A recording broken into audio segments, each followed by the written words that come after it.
Bem, pessoal, meu nome é Rômulo, abraços semióticos a todos. Eu trabalho na Universidade Federal de Rondônia. Esse é o canal Teolitérias, onde a gente fala sobre semiótica, letras e cultura de modo geral. Bem, a pauta do vídeo de hoje é sobre como as verdades semioticamente estão sendo construídas hoje. E o que é verdade do ponto de vista discursivo ou do ponto de vista da semiótica.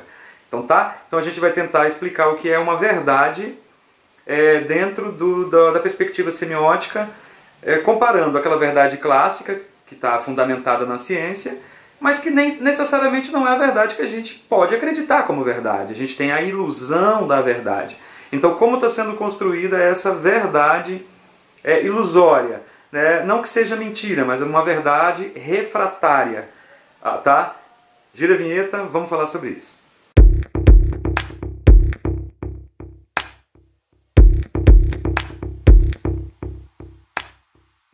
Bem, pessoal, então na verdade é um tema polêmico, porque se a gente, usando as ferramentas da semiótica, a gente vai questionar e perceber que nós vivemos num contexto comunicativo onde determinadas verdades, por exemplo, verdades oriundas de dados, por exemplo, dados do IBGE, né, ou dados científicos, elas são basicamente refutadas. E aí são construídas outros tipos de verdade, e esses tipos de verdade elas são aceitas como verdade, sem muitas vezes elas realmente ter lastro, elas terem fundamento, né? Então esse fenômeno é um fenômeno que a semiótica chama de legitimação, é o lege-símbolo, a legitimação daquele signo. E isso passa por um processo, isso não acontece de uma hora para outra.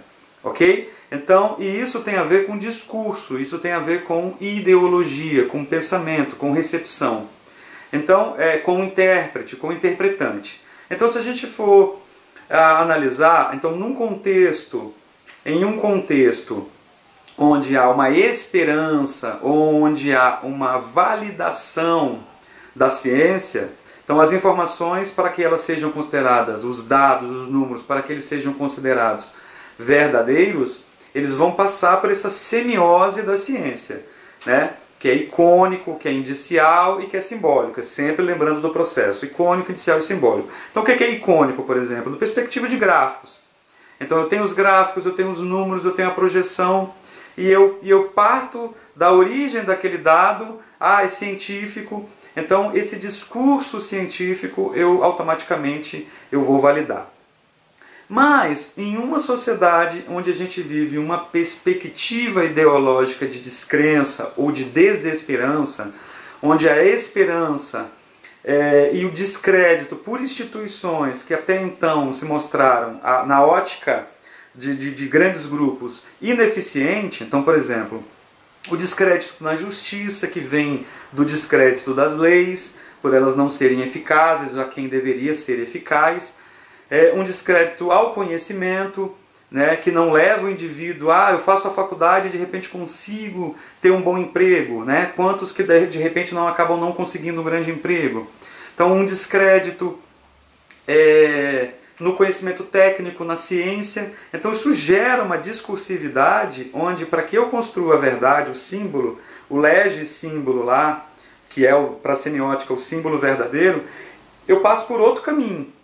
São outros recursos. Então, aqueles dados frios, aquela análise científica, ela é substituída por recursos discursivos. Então, dentre esses discursos discursivos estão todos aqueles que corroboram, todos aqueles que vão ao encontro do descrédito. Então, quanto mais eu valorizo o descrédito naquilo que está desacreditado, eu alimento essa ideologia. E alimentando essa ideologia, eu estou indo na corrente com ela, e as pessoas vão passar a acreditar naquela informação que eu veiculo pela esteira que eu criei, pela enunciação que eu criei. Então, um tipo comum hoje de descrédito e de ataque é as famosas tiradas, né? As famosas patadas, aquelas famosas tiradas de cena, né? E que estão baseadas no senso comum. Por quê? Porque o senso comum, confrontado com os dados, a gente percebe que, pela descrença que a gente vive ideológica, o senso comum ele está mais legítimo aos olhos de determinados grupos, aos olhos das pessoas. Ele está muito mais legítimo do que aqueles dados que passam, que são manipulados por aquelas instituições como, por exemplo, o discurso jurídico, o discurso científico, o discurso técnico, que até então está em descrença. Então, a origem desses dados, ela fala sobre os dados. Então, quando pessoas simples falam de coisas simples e no senso comum, é natural que, como uma forma de contraponto, como uma forma de rebeldia discursiva, você valorize mais aquela informação do que uma própria informação de cunho científico. E isso é perigoso, porque cria uma ilusão de verdade. Porque as verdades elas passam a ser construídas semioticamente. Então, se aquela verdade ela está dentro do rol dos requisitos que eu acredito, que o meu grupo acredita, ela passa a ser legítima. E isso dá margem a verdades que são legítimas na aparência, porque elas são, entre aspas, oriundas de agentes legítimos, de pessoas que a gente nutre simpatia, e que de repente ele tem uma voz ativa, ou ele tem uma posição enunciativa para falar aquilo, e a gente passa a acreditar naquilo, custe o que custar, seja qualquer a fonte daquela verdade ou não, a gente não passa a questioná-la, a gente passa a questionar mais de onde ela é prolatada do que pelo fundamento dela, ok? Então essa perspectiva da verdade no contexto de hoje, tá indo para os finalmente nesse vídeo, ela está muito alicerçada, ela está muito alicerçada no quê? No fundamento. E de quem e de onde que sai essa verdade? De tipo de agentes enunciatários ou enunciadores que sejam. Enunciatários se estão ocultos, né? E enunciadores se são visíveis. De onde que ela vem, ok? Bem, desculpa ter ficado um pouco longo o vídeo.